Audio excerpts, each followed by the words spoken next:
दोस्तों, एक हिंदुस्तानी लड़का सऊदी अरब में काम करता है और काम इतना मन से करता है कि ढेर सारे पैसे इकट्ठा कर लेता है, खूब मेहनत करता है।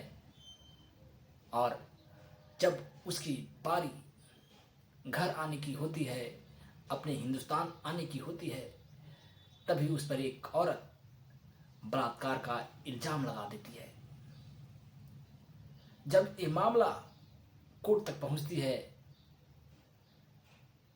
और इस लड़के से जज साहब पूछते हैं कि क्या ये बात हकीकत है कि तुमने इस औरत को बलात्कार किया है, तो लड़का हंस करके कहता है कि हाँ साहब, मैंने इस औरत को एक बार नहीं बल्कि कई बार बलात्कार किया है। और करता भी क्यों नहीं, एक हिंदुस्तानी लड़कों को जब सऊदी अरब की औरतें मिल जाती है तो इससे मजे की बात और क्या हो सकती है।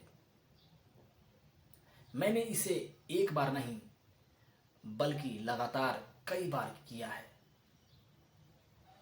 दोस्तों, इतनी बात सऊदी अरब में कहना बड़ा ही मुश्किल की बात है। कोई हिम्मत वाला ही कह सकता है ये बात सऊदी अरब में। वो लड़का भी, उस लड़के के बहादुरी का भी ताब देनी पड़ेगी। वो लड़का जज साहब के सामने जब ये सारी बातें कहता है तो जज साहब गुस्से में हो जाते हैं और कहते हैं कि तुम यहाँ की कानून के बारे में जानते हो। और लड़का कहता है कि साहब, यहाँ के कानून के बारे में हम जानते हैं। यहाँ जो बलात्कार करता है उसे चारों तरफ से लोगों को बीच में डाल दिया जाता है और जो वहाँ पे जितने भी लोग रहते हैं सभी के हाथ में पत्थर दे दिया जाता है और उसे पत्थर से मार करके हत्या कर दी जाती है। दोस्तों, ये सारी बातें लड़का कहता है और कहने के बाद वो जज साहब से कहता है कि साहब, आप मुझे चाहे फांसी दे दें चाहे मौत की सज़ा सुना दें, मगर मैंने इसे कई बार बलात्कार किया है। दोस्तों, आखिर मामला क्या था, हम आपको पूरी कहानी के माध्यम से सुनाएंगे। इससे पहले कि अगर आप मेरे चैनल पर नए हैं तो चैनल को सब्सक्राइब कर दीजिए, लाइक कर दीजिए और शेयर करना मत भूलिएगा। और एक बात, जो जो भी हमारे इस वीडियो को देखेंगे और कमेंट करेंगे उनका नाम मैं अगले वीडियो में लिखूँगा। तो आप अपना नाम लिखकर अपना ये वीडियो कहाँ से आप देख रहे हैं ज़रूर बताइएगा। तो चलिए दोस्तों, कहानी को शुरू करते हैं। दोस्तों, ये कहानी उत्तर प्रदेश गोरख जिले के एक छोटे से गांव की है। एक सलीम नाम का एक लड़का रहता है। उसकी एज 24 साल होती है। उसका जो शादी एक जो नूर नाम की लड़की होती है उससे करा दिया जाता है। जब शादी हो जाती है, निगाहें हो जाती है, तब सलीम और नूर दोनों साथ साथ रहने लगते हैं। कुछ दिन तक जो नूर होती है सलीम के साथ रहती है और महीनों दिन 4-5 महीने के बाद वो कहती है कि हम अब तुम्हारे साथ नहीं रहना चाहते हैं। वो कोर्ट में तलाक के लिए अर्जी लगा देती है। जब जो सलीम होता है वो सोचता है कि आखिर मेरी पत्नी क्यों तलाक मुझसे मांग रही है, तब वो पता करने की कोशिश करता है। तो अपनी पत्नी नूर से पूछता है जो सलीम होता है अपनी पत्नी नूर से पूछता है, तो नूर कहती है कि देखो, हम तुम्हारे साथ नहीं रह सकते हैं क्योंकि तुम नामर्द हो और नामर्द के साथ हम नहीं रह सकते हैं। कुछ भी नहीं चाहिए, घर मकान रुपया पैसा कुछ भी नहीं चाहिए, अगर तुम नामर्द नहीं होते तो। दोस्तों, जब इतनी बात नूर बोलती है तो सलीम के दिल में बहुत चोट लगता है। वो सोचता है कि मेरी पत्नी क्यों ऐसे बोल रही है। फिर वो जो नूर होती है उससे तलाक ले लेती है और सलीम भी खुशी खुशी तलाक दे देता है। दोस्तों, अब सलीम को बेइज्जती महसूस हो रहा था कि गांव घर वाले क्या बोलेंगे, तो अब अपना प्लान बना लिया कि हम अब यहाँ नहीं रहेंगे, हम अब सऊदी अरब चले जाएंगे। वो अपना वीज़ा पासपोर्ट बनवाने लगा और उसके दिमाग में एक बात और चल रही थी कि चल करके हम अपना इलाज किसी हकीम से करवाते हैं। और वो एक हकीम के पास जाता है और सारी बातें बताता है। हकीम कहते हैं कि ठीक है, मैं तुम्हें कुछ दवाइयाँ दे रहा हूँ, इस दवाइयों को तुम लो और 1 महीने के बाद तुम फिर मेरे पास आना और तुम जांच करा लेना। दोस्तों, जो सलीम होता है दवाइयाँ ले लेता है। उधर जो सऊदी अरब जाना था तो वीज़ा पासपोर्ट भी बन करके रेडी हो जाता है। फिर वो जांच करवा लेता है। पत्नी उसकी तलाक दे चुकी थी। अब वो वीज़ा पासपोर्ट बन जाता है, वो सऊदी के लिए रवाना हो जाता है। सऊदी में वो जाता है। जाने के बाद जो ब्रोकर होता है वो ब्रोकर थ्रू जाता है। वहाँ जाने के बाद उसे काम तो मिलता है, मगर इतना कठिन काम मिलता है, इतना हार्ड काम मिलता है कि 20-20 घंटे तक वो काम में व्यस्त रहता है। उसे खाने पीने का समय ही नहीं मिलता है। वह परेशान हो जाता है कि आखिर मैंने काम के लिए आया मगर मुझे खाने के भी टाइम नहीं मिल रहे हैं, तो फिर हम काम कैसे करेंगे। वो उस जगह से ऊब जाता है और सोचता है कि मैं अब इस काम को छोड़ दूंगा और मैं दूसरा काम में लग जाऊंगा। दोस्तों, एक दिन वह वैसा ही करता है। क्या करता है कि वो काम को छोड़ देता है और इलीगल तरीके से वहाँ इधर उधर भटकने लगता है। एक दिन की बात है कि एक सऊदी अरब के जो व्यक्ति होते हैं उससे मुलाकात होती है। वो व्यक्ति देखने में इंसान जैसा लग रहा था, वफादार जैसा लग रहा था। जो सलीम होता है वो उसे देखता है और देखने के बाद कहता है कि देखिए, हम इतने दिन से यहाँ आए हुए हैं और मुझे काम में मन नहीं लग रहा है क्योंकि वो काम इतना कठिन है कि खाने का समय ही नहीं मिलता है। अगर आपके पास या आपकी नज़र में कोई काम है तो मुझे दिलवा दीजिए। वो जो व्यक्ति था जो सऊदी अरब का, वो अपना कारोबार गाय भैंस बकरियां को बेचने का करता था और उसे एक ड्राइवर की आवश्यकता थी। वो कहता है कि ठीक है, हम तुम्हें रख लेंगे, तुम मेहनती लगते हो, मगर मेरा काम भी उसी तरह का है। तुम मुझे समय दोगे, तुम्हें ओवर टाइम भी करना पड़ेगा और तुम अगर ओवर टाइम करोगे तो हम तुम्हें उसके पैसे देंगे। और मेरा कोई काम नहीं है, बस एक गाड़ी है, गाड़ी से जानवर को लाना ले जाना, यही काम है। दोस्तों, जो सलीम होता है वो तैयार हो जाता है और कहता है कि ठीक है, हम आपके काम करेंगे, हमें तो पैसा चाहिए।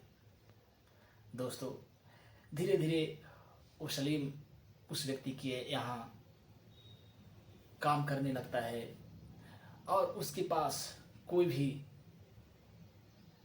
बैंक अकाउंट गांव के नहीं थे। वो क्योंकि उसकी पत्नी थी, वो भी तलाक दे चुकी थी, तो बैंक में न जमा करके वो उससे कैश लेता और उसी व्यक्ति के यहाँ ईमानदारी पूर्वक दे देता है कि आप ही मेरे पैसे को रखिए, जब हम गांव जाएंगे, अपने हिंदुस्तान जाएंगे, तो हमें आप फिर दे दीजिएगा। दोस्तों, वो वफादार लगता है, इंसान लगता है। हर जगह लोग इंसान और हैवान मिलते हैं।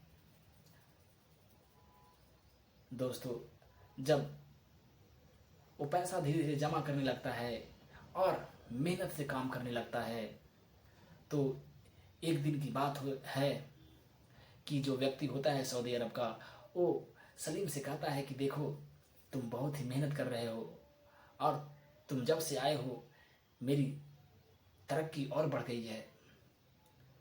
मैं तुम्हारा पेमेंट बढ़ा दूंगा और अगर जो एक्स्ट्रा इनकम होगा उसमें भी मैं तुम्हें परसेंटेज दूंगा। सलीम खुश हो जाता है और मेहनत करने लगता है। धीरे धीरे इतना मेहनत करता है कि वो ढेर सारा पैसे कमाने लगता है। उसके परसेंटेज जो होते हैं अलग से बनने लगते हैं, तो ये धीरे धीरे और मेहनत करने लगता है क्योंकि उसे पैसा कमाना था। दोस्तों, अब लगभग वो 6 साल 7 साल काम कर चुका था और उसके पास जितने भी पैसे होते थे वो उसी सऊदी अरब वाले व्यक्ति को दे देता था कि हम गांव जाएंगे तो आप मुझे दीजिएगा। अब गांव जाने की बारी आ गई थी, हिंदुस्तान वापस आने की बारी आ गई थी। अब वो उस शख्स से, उस व्यक्ति से पैसा मांगता है कि आप मुझे मेरी पैसा वापस कर दीजिए, हम गांव जाएंगे। दोस्तों, जब हिसाब होता है तो 6 साल 7 साल के पैसा ढेर सारे हो जाते हैं। अब सऊदी अरब का वो जो शख्स होता है, जो मालिक होता है, वो सोचता है कि अरे वाह, इतना सारा पैसा उसे अब देने का मन नहीं करता है क्योंकि ढेर सारे पैसे हो जाते हैं। वो अब देने के विचार में नहीं रहता है।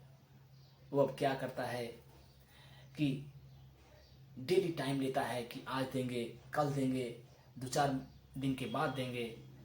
और जब भी वो उस समय पर पैसा मांगता है तो फिर समय पर समय लेता जाता है।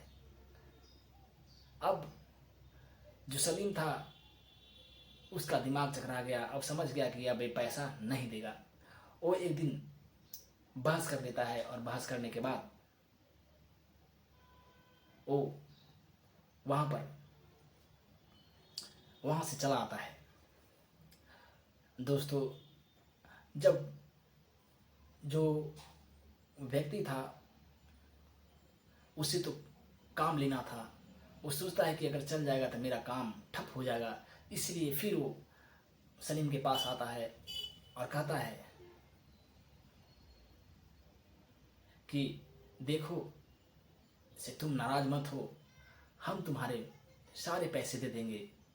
तुम ऐसा करो कि तुम मेरे घर पर आओ और घर पर ही रहो, घर पर रहो और 1-2 महीने में तुम्हारा पैसा व्यवस्था करके दे देंगे। तब तक तुम मेरे ही घर पर रहो और मेरी बीवी है, उसे थोड़ा बहुत इधर उधर मार्केट करवा देना, जो सामान घटेगा उसे ला कर भी दे देना। दोस्तों, जो सलीम होता है सोचता है कि चलो, एक बार गलती कर दिया, बार बार थोड़ी गलती कर सकता है। वो चला जाता है और उसी के रूम में रहने लगता है। अब जो सऊदी अरब का व्यक्ति होता है, मालिक होता है, वो क्या करता है कि अपना चाल चलने लगता है और वो अपनी पत्नी को बता देता है कि तुम इस तरीके से उसको जाल में फंसाओ। और एक दिन की बात है कि वो अपने घर पर एक छोटा सा फंक्शन रखता है और 3-4 दोस्तों को जो सऊदी के होते हैं उनको बुला लाता है और अपनी पत्नी से कहता है कि तुम मुझसे सामान मांगना। और वैसे भी उसी के रूम में रहता था और जो सामान पड़ा हुआ था पहले से उसी का रूम में, सलीम का ही रूम में था। औरत जाती है और सामान मांगती है, सलीम सामान उठा करके उस जगह से दे देता है। फिर दोबारा जाती है, फिर सामान मांगती है और फिर सलीम दे देता है।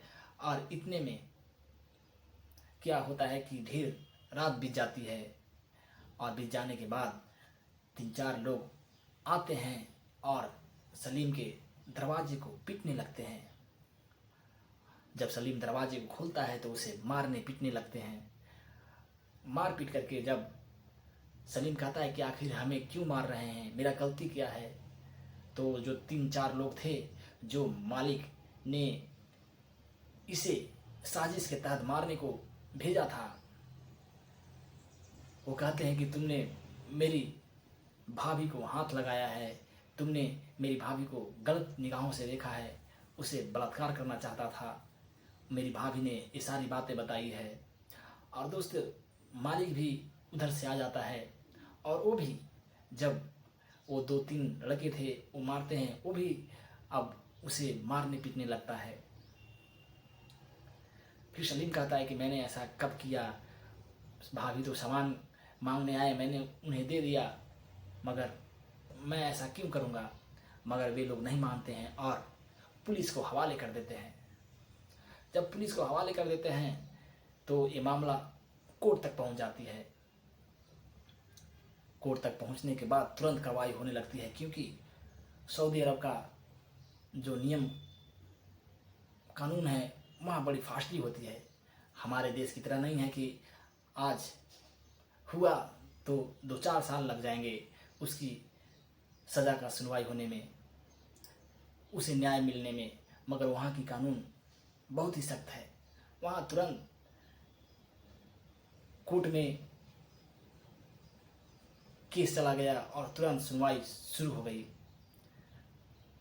कोर्ट में सलीम को बुलाया जाता है और जज साहब पूछते हैं कि आखिर तुमने ऐसा क्यों किया, तुम इस औरत के साथ बलात्कार किया है, क्या यह सच है। दोस्तों जो सलीम होता है उस दिन जज साहब को कुछ नहीं बताता है। वो चुपचाप, उसे समझ में नहीं आ रहा था कि आखिर हम करें तो क्या करें, वो चुपचाप दिखता रहता है। फिर जज साहब कहते हैं कि आज की कार्रवाई यहीं तक होगी, इसकी सज़ा कल सुनाई जाएगी। दोस्तों कोर्ट बंद हो जाती है। फिर जो सलीम होता है उसे जेल में बंद कर दिया जाता है। जब सलीम जेल में जाता है तो वहाँ पहले से ही कई कैदी पड़े हुए थे। जब सलीम वहाँ पहुँचता है तो कैदी लोग पूछते हैं कि तुम क्या कारण से इस जेल में आए हो, कौन सी जुर्म में इस जेल में तुम्हें सज़ा मिली है। दोस्तों सलीम रोने लगता है और कहता है कि देखिए हमने कोई जुर्म नहीं किया है। वो सारी घटना उस कैदी को बताता है। तब जो कैदी रहता है वो उसे समझाता है कि देखो ऐसे भी अब तुम्हारी जान जाने वाली है, तुम एक तरकीब लगाओ, अगर हो सकता है तुम इस तरकीब से बच जा सकते हो, तुम ऐसे ही निशाना साधो, तुम्हें ऐसे भी मरना है, ऐसे भी मरना है, जो मैं तुम्हें तरकीब बताता हूँ वही तरकीब लगाना। दोस्तों जो सलीम होता है वो कहता है कि ठीक है। फिर अगले दिन कोर्ट में बुलाई जाती है, सलीम को हाजिर किया जाता है। जब हाजिर किया जाता है तो सलीम से पूछा जाता है कि तुम बताओ इस औरत को बलात्कार किया या नहीं। सलीम फिर भी कुछ नहीं बोलता है। फिर औरत की बारी आती है। औरत से पूछा जाता है कि क्या सही में तुम्हारा ये बलात्कार किया है? औरत कहती है कि जी सर, जी महाशय, ये मेरा बलात्कार करने की कोशिश कर रहा था और मैंने इससे बच चुका। जब ये बात सलीम सुनता है तो फिर सलीम से पूछा जाता है कि तुम्हारा सफाई में तुम कुछ कहना चाहते हो? सलीम अब कहने लगता है कि जी महाशय, मैंने इसे एक बार नहीं बल्कि कई बार बलात्कार किया। जब इसका पति घर पर नहीं रहता था तब ये खुद अपने से आती थी और अपने कपड़े को उतार करके मुझे संबंध बनाने के लिए बोलती थी। और मैं एक जवान लड़का हूँ, हिंदुस्तानी लड़का हूँ। जब कोई सऊदी अरब की औरत इस ऐसी हरकतें करेगी तो कोई लड़का कैसे कुछ भी नहीं कर सकता है। दोस्तों, जब इतनी बात जज साहब सुनते हैं तो जज साहब की खून खौल उठती है। मगर जो औरत होती है वो सलीम की ओर बड़ी गौर से देख रही थी और सारी बातें बहुत गौर से सुन रही थी। जब सलीम बोलता है कि हमने इसके साथ एक बार नहीं बल्कि कई बार बलात्कार किया है और ये मेरे साथ कई बार हम बिस्तर हुई है, तो उसके कान फट जाते हैं। वो अपनी कान को मूंद लेती है दोनों हाथों से और कहती है कि बस करो, अब इतना मुझ पर इल्ज़ाम मत लगाओ। कहता है कि ये सारी इल्ज़ाम गलत है, मैंने कभी भी इसके साथ नाजायज़ संबंध नहीं बनाया, ये गलत झूठ बोल रहा है। तब फिर सलीम कहता है कि जज साहब, मैं झूठ बोल रहा हूँ मगर क्या ये सच बोल रही है कि मैंने इसे बलात्कार करने की कोशिश की, मैंने इसकी हाथ को पकड़ा, गालों को चूमा। जज साहब पूछते हैं कि क्या ये सही बात है? औरत बेचारी इंसान होती है, वो अपने पति के कहने पर ये सारे कारनामे की थी। वो जज साहब के सामने भी अपने पति के कहने पर ही बोली थी कि मुझे सलीम ने ज़बरदस्ती किया है। औरत का सारी बातें बताती है कि मैंने अपने पति के कहने पर इस पर इल्ज़ाम लगाया। दोस्तों, जज साहब जब उसके पति से पूछते हैं तो उसका पति भी कहता है कि हाँ, मैंने ही इसे बताया था क्योंकि मेरे पास इसका ढेर सारा पैसा हो गया था। दोस्तों, जज साहब तुरंत उन दोनों पति पत्नी को अरेस्ट करवा लेते हैं और दोनों को सज़ा दिवाते हैं और जितना भी इसका पैसा होता है सुद सहित उसे दिलवाते हैं और जितना परसेंटेज होता है उसमें से 50% का हिस्सेदारी ये सलीम हो जाता है। और फिर जज साहब उससे कहते हैं कि सलीम, तुम्हारी आज इस बात से तुम्हारी सज़ा माफ़ हो गई, अगर तुम यह तरकीब नहीं लगाते तो तुम्हें मौत की सज़ा सुना दी जाती। दोस्तों, फिर जज साहब उससे पीठ थपथपाते हैं और कहते हैं कि तुम अब जा सकते हो।